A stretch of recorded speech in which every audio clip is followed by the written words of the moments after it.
Welcome to another speed interview where I want to inspire you to take charge of your life and to live the freedom lifestyle that you desire. I want to interview people that have done the transition, that were stuck in corporate and now living a freedom lifestyle, and each of them in different ways. So today we have Colin, and we'll know all about Colin in a minute. If you're new to my channel, then my name is Rachel Smets, and I help you to transition into a career of freedom, and you'll find a lot of content, a lot of free resources right below this video. Welcome, Colin. Hey, thanks for having me. Tell us, where are you located right now? Right now, I'm in beautiful, scenic Milwaukee, Wisconsin, USA. Okay, nice. And so tell us what you do. I do all kinds of things. I write books, I write other things, I make podcasts. The core of what I do, though, is learning in public and bringing other people along the way with me. Interesting. Okay, so this is about freedom, okay? And we're going to talk about how you transition into freedom. But before anything else, freedom has a different meaning for everybody. What does freedom mean to you? Freedom to me is having the ability to spend my time, energy, and resources on the things that I consider to be most important. Oh, I like that. Let me tell how I found you. I was looking at the documentary, The Minimalist, where you were, and that's where you started explaining your life when you were still, in a high-paying corporate job. And I felt like, oh, that's me. Like, you were literally telling my story. And then I saw you with 2 suitcases traveling the world, and just, as a minimalist, but also the fact that you were traveling, that you were, finding your way, finding your path, earning money, right? And leaving that corporate and making the huge decision of leaving the corporate. And just for your information, I always tell people, do not take the leap of faith. Just don't jump without a parachute, because you need a plan, right? You need to transition.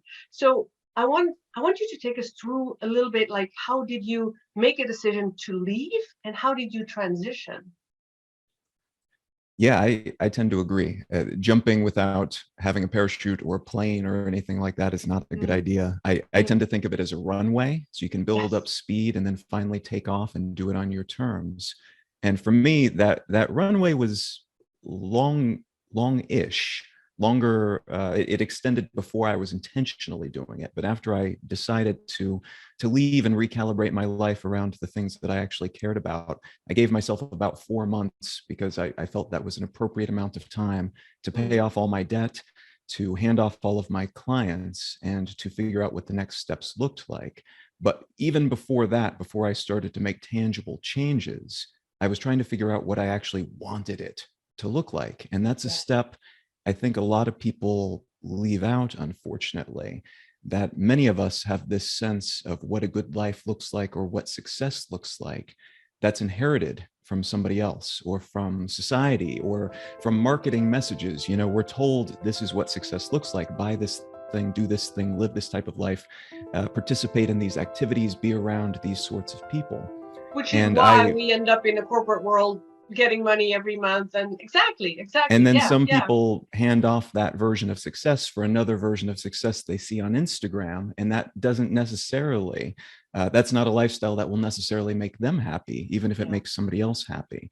So for me, it was figuring out what that actually looked like. And I realized that if I could just, anytime I wanted, take a whole day and just sit and read a book, or if I could live anywhere, be around the people that I wanted to be around, and do work that wouldn't necessarily earn me any money, and to be able to commit the time and psychological and tangible resources to that, that would be success for me. And so it took a little bit of time to recalibrate, and it took, it was the work of years. It's the work of over a decade now to continuously figure out better and better ways to make that happen. But it is a process, even after you figure out what that magnetic north is for you specifically. Yeah. Oh, I love that. Because really, what I find myself helping clients that come to me the most is really that figuring out what is it that is in us that we want to bring out, and what is it that is not, the expectations of everybody else, right? And it's that figuring out. I'm so glad you mentioned that. So finding that North Star, like you say, and can you give us a little bit of how you figured it out for you? Some of it's just experimentation. A lot of it, though, is looking at your motivations. Like if you ask yourself, what does freedom look like to me? What does success look like to me? Yeah. Get very, very granular and specific about what that means. What does a day look like? What does a year look like? Yeah. And then look at those things and say, but why? Why do I want to do this? Why do I want to travel? What is it about doing this type of work, working with charities, being around these types of people, whatever your dream, racing yachts? What is it about racing yachts that looks like success to me? And in some cases, you'll realize, okay, I actually do really want to travel because, in my case, for instance, it allows me to learn and challenge my perspectives and ideas and assumptions about people and history and backgrounds, and to round out my view to make it more three-dimensional over time.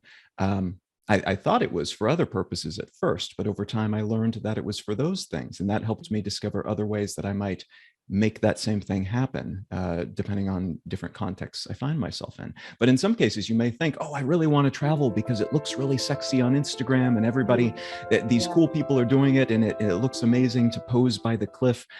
But then you might realize, actually, no, travel's fine. But what I really want is to be away from the work that I'm doing right now, or away from the relationships that I have that are maybe draining me, or away from this collection of expectations that I feel are weighing me down.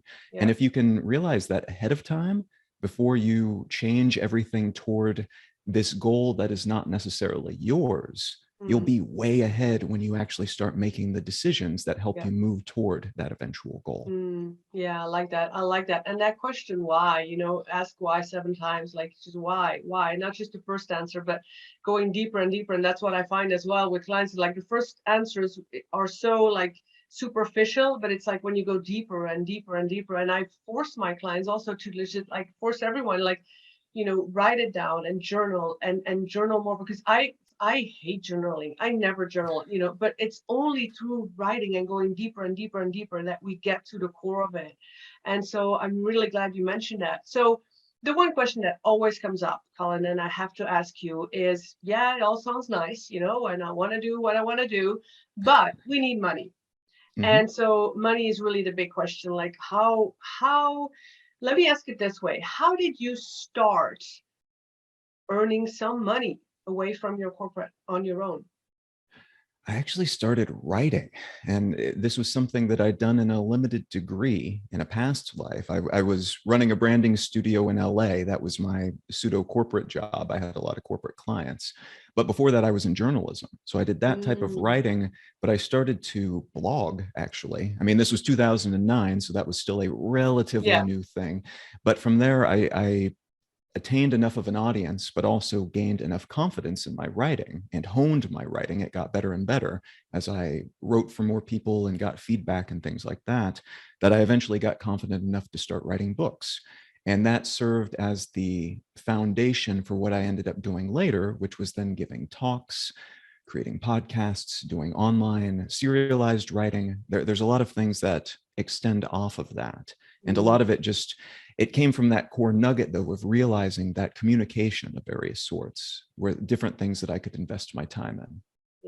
Yeah. Oh, it's so, I didn't know that was how you started. So I'm glad you're sharing that. And for me, the way I started was I was writing books, my first bestseller while I was still in corporate, because I wanted that to be so that was also my starting point, and from that speaking and all of that. So, oh my gosh, this is so good. Yeah. So, but again, it's also finding what suits you. And since you enjoyed writing, you would never do that if you don't enjoy it, and that's how you You developed shouldn't. and Yeah. got better and all of that. Yeah, I There's love it. a lot better ways that are less stressful and time consuming to make money if you do not enjoy writing. Oh yeah. And that's it. You have to figure out for yourself what suits you best and what you enjoy and what you want to spend time on, right? It's like, and it's that communication. For me, it's not the writing, but I discovered that the speaking and the videos and speaking on camera and speaking on stage and and all of that. So my audience are mostly people that are stuck in a job right now, and they're like in their mid-career, okay, do I continue until I retire, or do I change? But then how, what would be one or more tips that you have for these people? I mean, I would say first and foremost, to repeat myself a bit, take a step back first and really put in some time and energy to figure out what you care about, how you would like to be spending your time, Mm, and what the point of a change would actually be. Like, what do you hope to achieve? And would that actually line up with where you want to be? And that can change over time. So it doesn't need to be a forever thing. But yes. like, where do you actually want to be? And does that line up with your current expectations and assumptions Mm, about that? mm-hmm. Beyond that, and this is something, it will be very different for every single person, the specifics of it, but setting a deadline, I think, really helps. And for me, it was 4 months, which is actually relatively quick. It is. I had a lot of the pieces in place already, I realized, Mm, once I'd done that soul searching.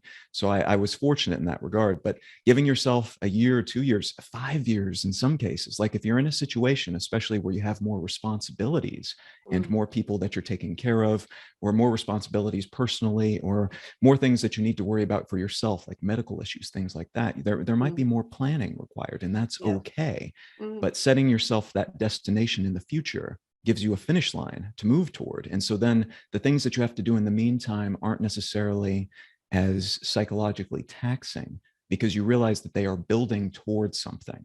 And it's yes. important that you do actually build towards something. And then when you get there, act on it, because it's Yeah. very easy. There are a lot of psychological frictions that keep us from Mm, acting on these things, because it's difficult. Change is mm, difficult.